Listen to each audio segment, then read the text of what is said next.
സമൂഹത്തിൽ വർദ്ധിച്ചുവരുന്ന ലഹരി ഉപയോഗത്തിൽ സിനിമകളെ കുറ്റപ്പെടുത്തരുതെന്ന ഫെഫ്ക ഡയറക്ടേഴ്സ് യൂണിയൻ നിലപാടിനെതിരെ സംവിധായകൻ കമൽ സിനിമകൾ സ്വാധീനിക്കുന്നുണ്ട് എന്നത് വാസ്തവമാണെന്ന് കമൽ വ്യക്തമാക്കി. സമൂഹത്തിനെതിരായ പ്രസ്താവനയാണ് ഫെഫ്കയുടെ ഭാഗത്തു നിന്നുണ്ടായതെന്നും കമൽ പറഞ്ഞു.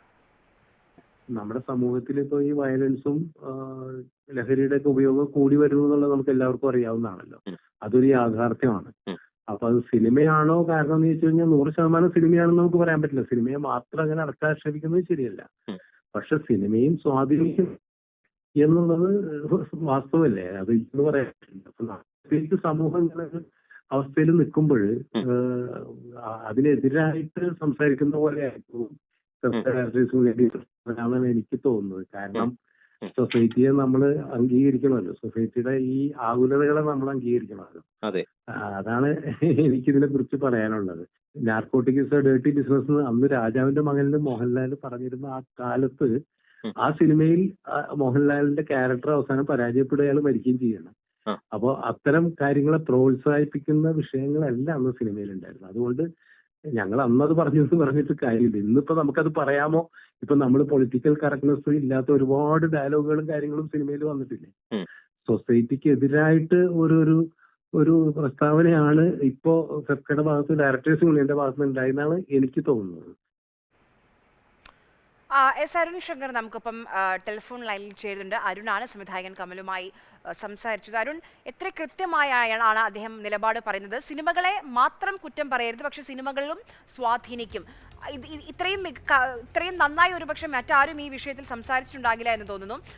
അത്രയധികം ഈയിടെ പുറത്തിറങ്ങിയ ചില സിനിമകളിൽ വളരെ വയലൻസിന് വേണ്ടി വയലൻസ് കുത്തിനിറച്ചതൊക്കെ നമ്മൾ കണ്ടതാണ്. അപ്പോൾ സ്വാഭാവികമായും നമ്മുടെ യുവാക്കൾ അത് കാണുമ്പോൾ അതിൽ അവർക്ക് ആ ദുസ്വാധീനം ഉണ്ടാകുമെന്ന കാര്യത്തിൽ ഒരു സംശയമില്ല. അപ്പോൾ പൂർണ്ണമായും ഒരു തരത്തിലും സ്വാധീനമില്ല എന്നൊക്കെ പറയുന്നത് എങ്ങനെ ശരിയാകും?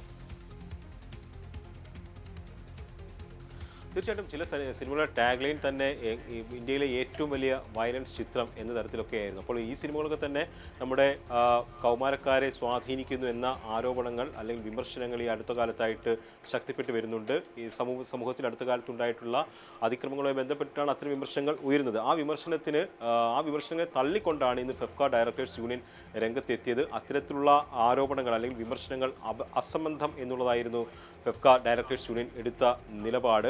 അതോടൊപ്പം തന്നെ നിരവധി വാദങ്ങളും ഇതുമായി ബന്ധപ്പെട്ട് ഫെഫ്ക ഡയറക്ടേഴ്സ് യൂണിയൻ മുന്നോട്ട് വെച്ചൊരു വാർത്താക്കുറിപ്പ് എന്ന പേരിൽ ഒരു ലേഖനം തന്നെയാണ് അവർ പ്രസിദ്ധീകരിച്ചതെന്ന് തന്നെ പറയാം. ചില പ്രത്യയശാസ്ത്രങ്ങളെ കൂടി ഉൾപ്പെടുത്തിക്കൊണ്ട് അല്ലെങ്കിൽ അതിനെ ഉയർത്തിപ്പിടിച്ച് അത്തരം പ്രത്യയശാസ്ത്രങ്ങളിലൂടെയും ഇത് സംബന്ധിച്ചുള്ള പഠനങ്ങൾ നടന്നിട്ടുണ്ടെന്നും അത് സിനിമയല്ല ഇത്തരത്തിലുള്ള കുട്ടികളെ വഴിതെറ്റിക്കുന്ന അല്ലെങ്കിൽ ലഹരി ഉപയോഗം വർദ്ധിക്കുന്നതിന് കാരണം എന്നൊക്കെ അവർ അതിനകത്ത് പറഞ്ഞു വെക്കുന്നു. പക്ഷേ ഈ വലിയൊരു ലേഖനം പോലെ ഫെഫ്ക യൂണിയൻ പുറത്തുവിട്ട ആ വാർത്താക്കുറിപ്പിനെ പാടെ പക്ഷേ പൂർണ്ണമായിട്ട് തന്നെ നിരാകരിക്കുന്നു എന്ന് തന്നെ പറയേണ്ടി വരും. ചില കാര്യങ്ങളിൽ കമൽ പിന്തുണ നൽകുന്നുണ്ടെങ്കിൽ പോലും ഇതിൻ്റെ ഒരു ക്രെക്സിനെ കമൽ പൂർണ്ണമായിട്ടും തള്ളിക്കളയുകയാണ്. അദ്ദേഹം പറയുന്ന ചില നിലപാടുകൾ എന്ന് പറയുന്നത് സമൂഹത്തിലെ ഇത്തരം വഴിതെറ്റലിനെ സിനിമ സ്വാധീനിക്കുന്നുണ്ട്. അത് ആ വഴിതെറ്റലിൻ്റെ ഒരു ഘടകം സിനിമ തന്നെയാണ്. പക്ഷേ പൂർണ്ണ അർത്ഥത്തിൽ സിനിമയാണെന്ന് പറയാൻ കഴിയില്ല. ഒരു തലമുറ മുഴുവനും നശിപ്പിക്കുന്ന സിനിമയാണെന്ന് പറയാൻ കഴിയില്ല. പക്ഷേ സമൂഹത്തിൻ്റെ വഴിതെറ്റലിന് അതും ഒരു ഘടകമാകുന്നുണ്ട്. കാരണം ഇത്തരത്തിലുള്ള വയലൻസ് കാണിക്കുമ്പോൾ അത് കുട്ടികളിൽ സ്വാധീനം ഉണ്ടാക്കുന്നുണ്ട് എന്നുള്ളതാണ് അദ്ദേഹം പറഞ്ഞു വെക്കുന്ന ഒരു കാര്യം. അതിനൊരു ഉദാഹരണമായിട്ട് അദ്ദേഹം പറയുന്നത് പണ്ട് കാലത്തൊക്കെ പൊളിറ്റിക്കൽ കറക്റ്റ്നെസ് നോക്കാതെയുള്ള സംഭാഷണങ്ങൾ സിനിമകളിൽ ധാരാളം ഉണ്ടായിരുന്നു. പക്ഷേ ഇന്ന് അത്തരം സമീപനങ്ങളിൽ മാറ്റം വന്നിട്ടുണ്ട്. പൊളിറ്റിക്കൽ കറക്റ്റ്നെസ് ഉള്ള സംഭാഷണമാണോ എന്ന് വീണ്ടും ആളുകൾ ഈ സിനിമയ്ക്ക് വേണ്ടി സംഭാഷണം എഴുതുമ്പോൾ ഉറപ്പുവരുത്തുന്നുണ്ട്. അപ്പോൾ അങ്ങനെ ശ്രദ്ധിക്കുന്ന ഒരു കാലമാണ് ഈ ഫെഫ്ക പറയാൻ ശ്രമിച്ചൊരു കാര്യം അരുൺ. അതായത് സമൂഹത്തിന്റെ പരിച്ഛേദമാണ് സിനിമ. അപ്പോൾ സിനിമയുടെ ആശയങ്ങൾ അത് സമൂഹത്തിൽ നിന്ന് ഇങ്ങോട്ട് എടുക്കുന്നതാണ്, അല്ലാതെ അങ്ങോട്ട് നൽകുന്നതല്ല എന്ന് തോന്നുന്നു. തീർച്ചയായിട്ടും അവർ അങ്ങനെ പറയുന്നുണ്ട്. അതായത് ദൃശ്യം പോലുള്ള സിനിമകൾ നാട്ടിൽ നടക്കുന്ന കൊലപാതകങ്ങൾക്ക് കാരണമായിട്ടുണ്ട് എന്നുള്ള ചില വിമർശനങ്ങളുണ്ട്. പക്ഷേ ഈ സിനിമകളുടെയൊക്കെ ആശയങ്ങൾ ഉൾക്കൊണ്ട് സമൂഹത്തിൽ നിന്നാണ് എന്നതാണ് ഫെഫ്ക ഡയറക്ടേഴ്സ് യൂണിയൻ മുന്നോട്ട് വെച്ചിട്ടുള്ള ഒരു വാദം എന്ന് പറയുന്നത്. പക്ഷേ